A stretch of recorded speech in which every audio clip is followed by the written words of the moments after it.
Siswa SMAK Santo Denpasar berhasil meraih juara 1 lomba video pendek yang diselenggarakan oleh Kementerian Pendidikan dan Kebudayaan.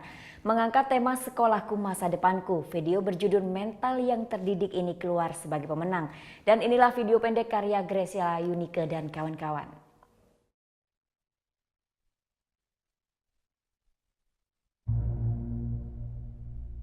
Indonesia, negeri tempat kami berpijak, melangkah, menatap masa depan.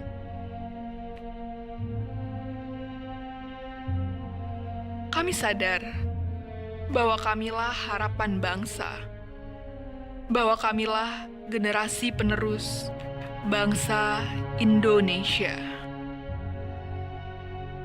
Inilah tujuan kami bersekolah, menimba ilmu, berinteraksi, menata masa depan.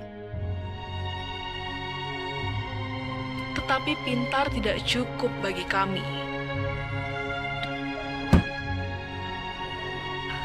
Kami harus dididik agar siap menghadapi dunia.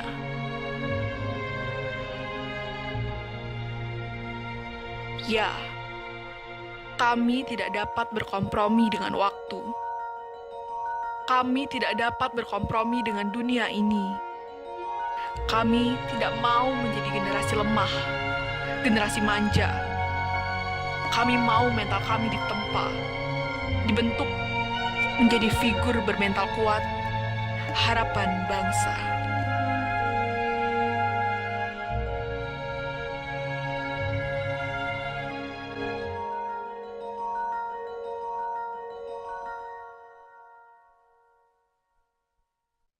Gerak-gerak. Oke, sekarang aku coba. Udah selesai kan nontonnya? Nah, jadi jangan lupa buat like, komen, dan subscribe ya.